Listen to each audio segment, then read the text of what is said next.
ಎಲ್ಲರಿಗೂ ನಮಸ್ಕಾರ. ತಿಳಿಗನ್ನಡ ದ್ವಿತೀಯ ಭಾಷೆ ಕನ್ನಡ ಪಠ್ಯಪುಸ್ತಕ ಭಾಗ 2 10ನೇ ತರಗತಿ ಗದ್ಯ ಭಾಗದಲ್ಲಿ ಪಾಠ 8 ಸೌಜನ್ಯ. ಹಮಾನಾಯಕ್. ಸೌಜನ್ಯ ನಮ್ಮ ವ್ಯಕ್ತಿತ್ವಕ್ಕೆ ಶೋಭೆ ತರುವ ಗುಣಗಳಲ್ಲಿ ಸೌಜನ್ಯವು ಒಂದು. ಸೌಜನ್ಯ ಅನ್ನೋದು ಒಂದು ಹೆಣ್ಣು ಮಗುವಿನ ಹೆಸರು ಕಂಡಂಗೆ ಅನಿಸುತ್ತೆ, ಆದರೆ ಇಲ್ಲಿ ಸೌಜನ್ಯ ಅನ್ನೋದು ಒಂದು ಗುಣ. ಅಂದರೆ ಪ್ರತಿಯೊಬ್ಬ ಮನುಷ್ಯನಲ್ಲಿ ಒಂದೊಂದು ಗುಣಗಳಿರೋ ಹಾಗೆ ಈ ಸೌಜನ್ಯ ಅನ್ನೋ ಒಂದು ಗುಣ ಸಂಬಂಧಗಳನ್ನು ಮತ್ತು ಅವರ ವರ್ತನೆಗಳನ್ನು, ಅವರ ಪಾತ್ರಗಳನ್ನು ಹೇಗೆ ಅವರು ವರ್ತಿಸ್ತಾರೆ ಅನ್ನೋದರ ಈ ಸೌಜನ್ಯದ ಮೂಲಕ ನಾವು ತಿಳಿದುಕೊಳ್ಳಬಹುದು.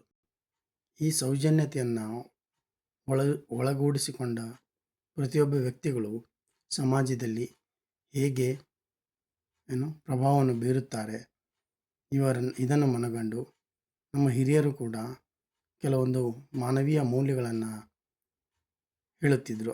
ಆ ಮಾನವೀಯ ಮೌಲ್ಯಗಳಲ್ಲಿ ಒಂದಾದ ಸೌಜನ್ಯಕ್ಕೆ ಹೆಚ್ಚಿನ ಪ್ರಾಶಸ್ತ್ಯವಿದೆ. ಹಾಗಾಗಿ ಈ ಒಂದು ಗುಣವನ್ನು ನಮ್ಮ ಈಗಿನ ಮಕ್ಕಳಲ್ಲಿಯೂ ಬೆಳೆಸುವುದು ತುಂಬ ಮುಖ್ಯವಾಗಿದೆ ಎಂಬುದನ್ನು ಇಲ್ಲಿ ಹಮಾನಾಯಕರು ತಮ್ಮ ಒಂದು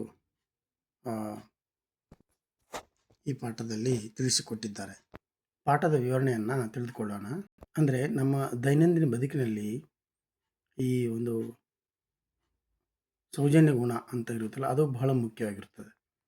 ಅಂದರೆ ಸೌಜನ್ಯತೆ ಅಂದರೆ ಇದಕ್ಕಾಗಿ ನಾವು ಯಾರ ಮನಸ್ಸನ್ನು ನೋಯಿಸಬೇಕಾಗಿಲ್ಲ, ಯಾವ ಶಕ್ತಿಯನ್ನು ಕೂಡ ಅಪವ್ಯಯ ಮಾಡಬೇಕಾಗಿಲ್ಲ, ಅಂದರೆ ಯಾವ ದುಡ್ಡನ್ನು ಖರ್ಚು ಮಾಡಬೇಕಾಗಿಲ್ಲ. ಆದರೂ ಅನೇಕರಿಗೆ ಈ ಸೌಜನ್ಯ ಅಂದರೆ ಏನೋ ಒಂದು ಅಂತ ಗೊತ್ತೇ ಇಲ್ಲ. ಎಷ್ಟೋ ಜನಕ್ಕೆ ಸೌಜನ್ಯ ಅಂದರೆ ಬರೀ ಒಂದು ಹೆಣ್ಮಗುವಿನ ಹೆಸರು ಅಂದ್ಕೊಂಡಿರ್ತಾರೆ.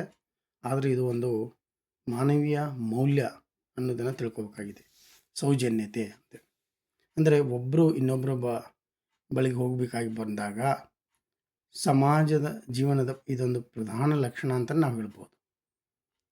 ದೊಡ್ಡ ಬೇಡಿಕೆಯೊಂದಿಗೆ ನಾವು ಹೋಗ್ಬೋದು, ಅಥವಾ ಚಿಕ್ಕ ಕೋರಿಕೆಯಾಗಿ ಹೋಗ್ಬೋದು, ಅಥವಾ ಯಾವುದೋ ಒಂದು ಕೆಲಸಕ್ಕಾಗಿ ಕರ್ತವ್ಯಕ್ಕಾಗಿ ಹೋಗ್ಬೋದು. ಅಂಗಡಿಗೆ ಗ್ರಾಹಕರ ಬಳಿ ನಾವು ಹೋಗ್ತೀವಿ, ರೋಗಿಗಳು ವೈದ್ಯರ ಬಳಿ ಹೋಗ್ತಾರೆ, ಕಕ್ಷಿದಾರರು ವಕೀಲರ ಹತ್ರ ಹೋಗ್ತಾರೆ, ಹೀಗೆ ಟಿಕೆಟ್ ಕೇಳಲು ಕಂಡಕ್ಟರ್ ಹತ್ರ ಹೋಗ್ತೀವಿ, ದೂರು ಕೊಡಲು ಪೊಲೀಸ್ ಸ್ಟೇಷನ್ಗೆ ಹೋಗ್ತೀವಿ, ಒಂದು ಬಟ್ಟೆ ಹೊಲಿಸ್ಕೊಳ್ಳೋಕ್ಕೆ ದರ್ಜಿ ಹತ್ರ ಹೋಗ್ತೀವಿ. ಹೀಗೆ ಒಬ್ಬರು ಇನ್ನೊಬ್ಬರ ಬಳಿ ಹೋಗದೆ ನಮ್ಮ ಜೀವನ ಸಾಗೋದೇ ಇಲ್ಲ. ಅಂದರೆ ಒಬ್ರಿಗೊಬ್ಬರು ಎಲ್ಲರೂ ಒಂದು ಸಹಕಾರ ಮನೋಬಾಳ್ವೆ ಇದ್ದೇ ಇರುತ್ತೆ. ಅದೊಂದು ಬಾಳಿನ ಸೂತ್ರ. ಅಂದರೆ ಒಬ್ರಿಗೆ ಇನ್ನೊಬ್ಬರಿಂದ ಅವಲಂಬನೆ ಆಗಿರ್ತೀವಿ. ಅವರಿಲ್ಲದೆ ನಾವಿಲ್ಲ ಅಥವಾ ನಾವಿಲ್ಲದೆ ಅವರಿಲ್ಲ ಅನ್ನೋದಕ್ಕಿಂತ ಎಲ್ಲರೂ ಇಲ್ಲಿ ಒಬ್ಬರು ಎಲ್ಲರಿಗಿಂತ ಭಿನ್ನವಾಗಿದ್ದರೂ ಕೂಡ ಅವರೆಲ್ಲರೂ ನಂಬಿಕೊಂಡೇ ಇರಬೇಕಾಗತ್ತೆ. ಕಾರಣ ಅದೇನೇ ಆಗಿರಲಿ, ಒಬ್ಬರು ಇನ್ನೊಬ್ಬರ ಬಳಿಗೆ ಹೋದಾಗ ನಾವು ಹೇಗೆ ವರ್ತಿಸ್ತೀವಿ ಅನ್ನೋದೇ ಸೌಜನ್ಯ ಆಗಿರ್ತದೆ. ಸೌಜನ್ಯ ಒಂದು ಇಬ್ಬರ ನಡುವಿನ ಸಂಬಂಧವನ್ನು ತಿಳಿಸಿಕೊಡ್ತದೆ. ಅಂದರೆ ಈ ಸೌಜನ್ಯ ಅನ್ನೋದು ಏನು ಕೊಟ್ಟು ತೆಗೆದುಕೊಳ್ಳುವಂಥದ್ದಲ್ಲ, ಅದೊಂದು ದ್ವಿಮುಖ ಸಂಚಾರಿ. ಆದರೂ ಕೆಲವೊಮ್ಮೆ ಏಕಮುಖ ಸಂಚಾರದಿಂದನೂ ನಷ್ಟ ಇಲ್ಲ. ಅಂದರೆ ಕೆಲವೊಮ್ಮೆ ಒಬ್ಬರು ಸೌಜನ್ಯ ತೋರಿಸ್ತಾರೆ, ಆದರೆ ಇನ್ನೊಬ್ಬರು ಸೌಜನ್ಯ ತೋರಿಸದೇ ಇರ್ಬೋದು. ಆದರೂ ಇಲ್ಲಿ ಯಾವ ವ್ಯಕ್ತಿ ಸೌಜನ್ಯದಿಂದ ವರ್ತಿಸ್ತಾನೋ ಅವನ್ನ ಬಳಿ ಅಂಥ ಗುಣಗಳು ಇದೆ ಅಂತ ನಾವು ತಿಳ್ಕೊಬೋದು. ಅಂದರೆ ತಮ್ಮ ಬಳಿಗೆ ಬಂದವರಿಗೆ ಜನರು ಕೆಲವೊಂದು ರೀತಿ ಆದರ ತೋರೋದಿಲ್ಲ. ಆದರ ಅಂದರೆ ಸತ್ಕಾರ. ಕೆಲವೊಬ್ಬರಲ್ಲಿ ತಾಳ್ಮೆ ಇರೋದಿಲ್ಲ, ಎರಡು ಒಳ್ಳೆಯ ಮಾತು ಕೂಡ ಆಡೋದಿಲ್ಲ. ಕೆಲವರು ಯಾವಾಗಲೂ ಮುಖಗಂಟು ಹಾಕ್ಕೊಂಡೇ ಇರ್ತಾರೆ. ಸೊ ದೈನ್ಯತೆಯಿಂದ ಮತ್ತೆ ಕೇಳಿಕೊಂಡರು ಉತ್ತರಿಸೋದು ಅವರಿಗೆ ದಣಿವಾಗುತ್ತದೆ. ಸೊ ಇದು ಅವರ ಸೌಜನ್ಯ. ಅಸೌಜನ್ಯ ಅಂದರೆ ಸೌಜನ್ಯ ಇಲ್ಲದೇ ಇರುವುದು. ಆ ಒಂದು ಮೌಲ್ಯ ಅವರಲ್ಲಿ ಕಡಿಮೆ ಇರುತ್ತೆ. ಔಷಧ ಕೊಡುವುದಷ್ಟೇ ವೈದ್ಯರ ಕರ್ತವ್ಯ ಇರ್ಬೋದು, ಪಾಠ ಹೇಳುವುದಷ್ಟೇ ಅಧ್ಯಾಪಕರ ಕರ್ತವ್ಯ ಇರ್ಬೋದು, ಸಾರ್ವಜನಿಕ ಸೇವೆಯಷ್ಟೇ ಅಧಿಕಾರಿಯ ಕರ್ತವ್ಯ ಇರ್ಬೋದು. ನಿಯಮಾನುಸಾರ ಇಲ್ಲದಿದ್ದರೂ ಸರಿ, ಆದರೆ ಇವೆಲ್ಲರೂ ಮನುಷ್ಯರೇ. ಇವರು ವರ್ತಿಸುವುದು ತಮ್ಮಂಥ ಮನುಷ್ಯರೊಡನೆಯೇ. ಆದ್ದರಿಂದ ಅವರ ಸಂಬಂಧ ಮಾನವೀಯವಾದದ್ದು.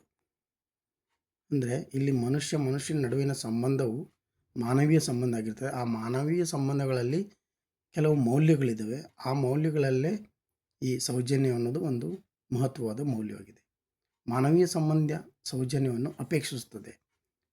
ಅಂದರೆ ನೀವು ಸೌಜನ್ಯದಿಂದ ವರ್ತಿಸಿ ಎಂದು ಒಂದು ಸುತ್ತೋಲೆಯನ್ನು ಕಳಿಸುತ್ತಾರೆ ಜಾಹೀರಾತುಗಳಲ್ಲಿ.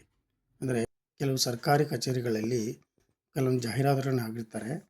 ಯಾವುದೇ ಗ್ರಾಹಕರು ಅಥವಾ ಯಾವುದೇ ವ್ಯಕ್ತಿಗಳು ಕೆಲಸ ಮಾಡಿಸ್ಕೊಳ್ಳೋಕೆ ಬಂದಾಗ ಅವರನ್ನು ಸೌಜನ್ಯದಿಂದ ವರ್ತಿಸಿ ಅಂತ ಒಂದು ಬೋರ್ಡ್ ಹಾಕಿರ್ತಾರೆ. ಅಂದರೆ ಸೌಜನ್ಯದ ವಾರಗಳನ್ನು ಕೂಡ ಆಚರಿಸ್ತಾರೆ, ಸೌಜನ್ಯ ದಿನ ಅಂತ ಆಚರಿಸ್ತಾರೆ. ಸೌಜನ್ಯ ಬೇರೊಬ್ಬರು ಹೇಳಿ ತರಿಸುವಂಥದ್ದೇನಲ್ಲ, ಅದು ಗೊತ್ತಾದ ವಾರಕ್ಕಷ್ಟೇ ಅದು ಸೀಮಿತನೂ ಅಲ್ಲ. ಸೌಜನ್ಯ ಹೂವು ಅರಳಿದಂತೆ ಅರಳಬೇಕಂತನೂ ಅಲ್ಲ, ಅದರ ಮಹತ್ವ ಹೆಚ್ಚಿನದು. ಅಂದರೆ ಕೆಲವರಲ್ಲಿ ಅದು ಕೃತಕವಾಗಿ ಬಂದಿರ್ತದೆ, ಅಷ್ಟಕ್ಕಾಗಿ ಆದರೂ ಅವರು ಅಭಿನಂದನಾರ್ಹರು. ಇನ್ನು ಕುಂಡದ ಗಿಡದ ಹೂವಿನಂತೆ ಏನೋ ಕೆಲವರಿಗಾದರೂ ಅದು ನೆಮ್ಮದಿಯನ್ನು ತರ್ಬೋದು. ಇಂದಿನದು ಬಹುಮುಖ ಜೀವನ, ಸಮಸ್ಯೆಗಳು ಸಾವಿರಾರು ಇರ್ತವೆ, ವ್ಯಕ್ತಿಯ ನಡತೆ ನಡವಳಿಕೆಗಳು ವಿಚಿತ್ರವಾಗಿರ್ತದೆ. ಇಂಥ ಸಂದರ್ಭದಲ್ಲಿ ಒಂದು ಸೌಜನ್ಯ ತೋರುವುದು ಸಹ ನಮಗೆ ಸಮಯವಿಲ್ಲ ಅಂತ ಅನೇಕರು ನಟಿಸ್ತಾರೆ. ಅಂದರೆ ಅದು ಸೌಜನ್ಯ ಅನ್ನೋದು ನಟನೆಯೇ ಅಲ್ಲ. ಕೆಲವೊಂದು ಕಡೆ ಅದನ್ನು ನಟನೆಯ ರೂಪದಲ್ಲಿ ಕೆಲವೊಬ್ಬರು ಸೌಜನ್ಯ ತೋರ್ತಾರೆ. ಅದನ್ನು ಒಂದು ಹಂತದಲ್ಲಿ ಒಳ್ಳೆಯದು ಅಂತಲೇ ಹೇಳ್ಬೋದು. ಸೊ ಕೆಲವೊಮ್ಮೆ ಬಳಿಗೆ ಬಂದವರು ಏನೋ ಹೇಳುತ್ತಾರೆ ಎಂಬುದನ್ನು ಕೇಳುವ ತಾಳ್ಮೆ ಇರಬೇಕು. ಆಗುತ್ತೋ ಇಲ್ವೋ ಎಂಬುದನ್ನು ಕೇಳುವಾಗ ಮೃದುವಾಗಿರಲಿ ಮಾತು, ಸಾಕು. ಇದೇ ಸೌಜನ್ಯ. ಸೌಜನ್ಯ ಬಂದವರನ್ನು ಕೂರಿಸಿ ಕಾಫಿ ಕೊಡಬೇಕಂತೇನಿಲ್ಲ, ಅವರ ಯೋಗಕ್ಷೇಮವನ್ನು ಗಂಟೆಗಟ್ಟಲೆ ಕೇಳಬೇಕಂತೇನಿಲ್ಲ. ಯಾವುದೋ ಸಂದರ್ಭದಲ್ಲಿ ಇನ್ನೊಬ್ಬರ ವಿಷಯದಲ್ಲಿ ನಮ್ಮ ವರ್ತನೆ ಹೇಗಿರುತ್ತೆ ಎಂಬುದಷ್ಟೇ ಸೌಜನ್ಯದ ಗುರುತು. ಅಂದರೆ ಎಷ್ಟೋ ಜನ ಬರ್ತಾರೆ, ಏನೋ ಒಂದು ಕೇಳ್ತಾರೆ, ನೀವು ಅವರಿಗೆ ಯಾವಾಗಲೂ ಕೂತ್ಕೊಂಡು ಕಾಫಿ ಕೊಡೋದು ಅಥವಾ ಅವ್ರ ವಿಷಯಗಳನ್ನೆಲ್ಲನೂ ಕೇಳಬೇಕಂತೇನಿಲ್ಲ. ಸೌಜನ್ಯದಿಂದ ಎರಡು ಮಾತು, ಹೇಗಿದ್ದೀರಾ, ಏನು ಅಂತ ಒಂದೆರಡು ಮಾತು ಕೇಳೋದ್ರೂ ಕೂಡ ಅದು ಸೌಜನ್ಯದ ಒಂದು ಲಕ್ಷಣ ಅಂತಲೇ ಹೇಳ್ಬೋದು.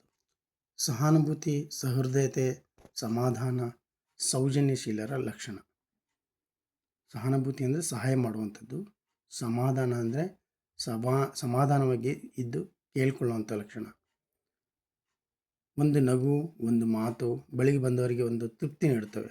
ಮೊದಲು ಇಷ್ಟಾದರೆ ಸಾಕು, ಆಮೇಲೆ ಉಳಿದೆಲ್ಲ. ಸತ್ಯವನ್ನು ಹೇಳುವ ಸತ್ಯವನ್ನು ಪ್ರಿಯವಾಗಿ ಹೇಳು ಎನ್ನುವುದರಲ್ಲಿ ನಮ್ಮ ಹಿರಿಯರು ನಮಗೆ ಸೌಜನ್ಯದ ಗೆರೆಯನ್ನು ಕಾಣಿಸಿದ್ದಾರೆ. ಅಂದರೆ ಏನು ಹೇಳಿದ್ರು ಸತ್ಯವಾಗಿ ಹೇಳು, ಅದನ್ನು ಪ್ರೀತಿಯಿಂದ ಹೇಳು. ಅದಕ್ಕೆ ಅಯ್ಯ ಎಂದರೆ ಸ್ವರ್ಗ, ಎಲವೋ ಎಂದರೆ ನರಕ ಎಂಬ ಮಾತಿನಲ್ಲಿ ಸೌಜನ್ಯದ ಸ್ವರೂಪ ವ್ಯಕ್ತವಾಗುತ್ತದೆ. ಅಂದರೆ ಅಯ್ಯ ಅನ್ನೋದು ಒಂದು ಸೌಜನ್ಯದ ಸ್ವರೂಪ, ಎಲವೋ ಅಂದರೆ ಅದರ ಅಸೌಜನ್ಯದ ಸ್ವರೂಪ ಅಂತ ಹೇಳ್ಬೋದು. ಸೌಜನ್ಯದಿಂದ ನಮಗೆ ನಷ್ಟವಿಲ್ಲದೆ ಬೇರೆಯವರಿಗೆ ಲಾಭವಾಗುತ್ತದೆ. ಹಾಗಿರುವಾಗ ನಾವೇಕೆ ಸೌಜನ್ಯಶೀಲರಾಗಿರಬಾರದು ಎಂಬುದು ಇಲ್ಲಿ ಕವಿಯ ಆಶಯವಾಗಿದೆ. ಕವಿಯ ಪರಿಚಯ ನೋಡಿದಾಗ ಹಾಮಾಯ ನಾಯಕರು 12 ಸೆಪ್ಟೆಂಬರ್ 1931ರಲ್ಲಿ ಶಿವಮೊಗ್ಗ ಜಿಲ್ಲೆ ತೀರ್ಥಹಳ್ಳಿ ತಾಲೂಕಿನಲ್ಲಿ ಹಾರೋಗದ್ದೆಯಲ್ಲಿ ಜನಿಸಿದ್ದಾರೆ. ಇವರು ಮೈಸೂರು ವಿಶ್ವವಿದ್ಯಾಲಯದಲ್ಲಿ ಕನ್ನಡ ಪ್ರಾಧ್ಯಾಪಕರಾಗಿ, ಗುಲ್ಬರ್ಗ ವಿಶ್ವವಿದ್ಯಾಲಯದಲ್ಲಿ ಉಪಕುಲಪತಿಗಳಾಗಿ ಸೇವೆ ಸಲ್ಲಿಸುತ್ತಾರೆ. ಇವರು ಕೆಲವು ಅಂಕಣ ಬರಹ, ಜೀವನ ಚರಿತ್ರೆ, ಲಲಿತ ಪ್ರಬಂಧ, ಗ್ರಂಥ ಸಂಪಾದನೆ ಇನ್ನು ಮುಂತಾದ ಪ್ರಕಾರಗಳಲ್ಲಿ 70ಕ್ಕೂ ಹೆಚ್ಚು ಕೃತಿಗಳನ್ನು ರಚಿಸಿದ್ದಾರೆ. ಇವರ ಸಂಪ್ರತಿ, ಸಲ್ಲಾಪ, ಸೂಲಂಗಿ, ಸಂಪಣ, ಸೊಗತ, ಜಾನಪದ ಸ್ವರೂಪ, ಸಮೀಕ್ಷೆ ಮುಂತಾದ ಕೃತಿಗಳು ರಚಿಸಿದ್ದಾರೆ. ಇವರ ಸಂಪ್ರತಿ ಅಂಕಣ ಬರಹಗಳಿಗೆ ಕೇಂದ್ರ ಸಾಹಿತ್ಯ ಅಕಾಡೆಮಿ ಪುರಸ್ಕಾರ ಲಭಿಸಿದೆ. ಜೊತೆ ಈ ಸೌಜನ್ಯ ಲೇಖನವನ್ನು ಹಾಮಾನಾಯಕರು ಅವರ ಸೂಲಂಗಿ ಎಂಬ ಕೃತಿಯಿಂದ ಆರಿಸಿಕೊಳ್ಳಲಾಗಿದೆ. ಈ ಕೆಳಗಿನ ಪ್ರಶ್ನೆಗಳನ್ನು ತಿಳ್ಕೊಳ್ಳೋಣ. ನಮ್ಮ ದೈನಂದಿನ ಬದುಕಿನಲ್ಲಿ ಅಪರೂಪವಾಗಿರುವುದು ಯಾವುದು? ಉತ್ತರ: ನಮ್ಮ ದೈನಂದಿನ ಬದುಕಿನಲ್ಲಿ ತುಂಬ ಅಪರೂಪವಾಗಿರುವುದೆಂದರೆ ಸೌಜನ್ಯ. ಪ್ರಶ್ನೆ 2: ರೋಗಿಗಳು ಯಾರ ಬಳಿ ಹೋಗುತ್ತಾರೆ? ಎರಡನೇ ಪ್ರಶ್ನೆಗೆ ಉತ್ತರ: ರೋಗಿಗಳು ವೈದ್ಯರ ಬಳಿ ಹೋಗುತ್ತಾರೆ. ಪ್ರಶ್ನೆ 3: ಸೌಜನ್ಯವು ಹೇಗೆ ಅರಳಬೇಕು? ಸೌಜನ್ಯವು ಹೂವು ಅರಳಿದಂತೆ ಅರಳಬೇಕು. ಪ್ರಶ್ನೆ 4: ಸೌಜನ್ಯದಿಂದ ಬೇರೆಯವರಿಗೆ ಏನಾಗುತ್ತದೆ? ಸೌಜನ್ಯವು ಕೆಲವರಿಗಾದರೂ ಅದು ನೆಮ್ಮದಿಯನ್ನು ತರಬಹುದು. ನಮ್ಮ ಹಿರಿಯರು ನಮಗೆ ಸೌಜನ್ಯದ ಗೆರೆಯನ್ನು, ಸತ್ಯವನ್ನು ಹೇಳುವ ಸತ್ಯವನ್ನು ಪ್ರಿಯವಾಗಿ ಹೇಳುವೆಂದು ಹಿರಿಯರು ನಮಗೆ ಸೌಜನ್ಯದ ಗೆರೆಯನ್ನು ಕಾಣಿಸಿದ್ದಾರೆ. ಸಮಾಜ ಜೀವನದ ಪ್ರಧಾನ ಲಕ್ಷಣ ಯಾವುದು? ಒಬ್ಬರು ಇನ್ನೊಬ್ಬರ ಬಳಿಗೆ ಹೋಗಬೇಕಾಗಿ ಬರುವುದು ನಮ್ಮ ಸಮಾಜ ಜೀವನದ ಪ್ರಧಾನ ಲಕ್ಷಣ. ಅದರಲ್ಲಿ ದೊಡ್ಡ ಬೇಡಿಕೆ ಅಥವಾ ಚಿಕ್ಕ ಬೇಡಿಕೆ ಇರ್ಬೋದು, ಸ್ವಾರ್ಥಕ್ಕಾಗಿ ಹೋಗ್ಬೋದು, ಕರ್ತವ್ಯಕ್ಕಾಗಿ ಹೋಗ್ಬೋದು, ಅಂಗಡಿಗೆ ಗ್ರಾಹಕರು ಹೋಗ್ಬೋದು, ಕಕ್ಷಿದಾರರು ವಕೀಲರ ಹತ್ರ ಹೋಗ್ಬೋದು, ಜನರು ಅಧಿಕಾರಿಗಳ ಬಳಿ ಹೋಗ್ಬೋದು, ಟಿಕೆಟ್ ಕೇಳಲು ಕಂಡಕ್ಟರ್ ಹತ್ರ ಹೋಗ್ಬೋದು. ಇವೆಲ್ಲವೂ ಕೂಡ ಒಂದು ಪ್ರಧಾನ ಲಕ್ಷಣವಾಗಿರ್ತದೆ. ಅಸೌಜನ್ಯ ನಡವಳಿಕೆ 2 ಉದಾಹರಣೆ ಕೊಡಿ. ಜನರಿಗೆ ಆದರ ತೋರದೇ ಇರುವುದು ಮತ್ತು ತಾಳ್ಮೆ ತೋರದೇ ಇರುವುದು ಕೂಡ 2 ಅಸೌಜನ್ಯ ಲಕ್ಷಣಗಳಾಗಿರ್ತವೆ. ಸೌಜನ್ಯದ ವರ್ತನೆಯ ಗುರುತುಗಳು ಯಾವುವು?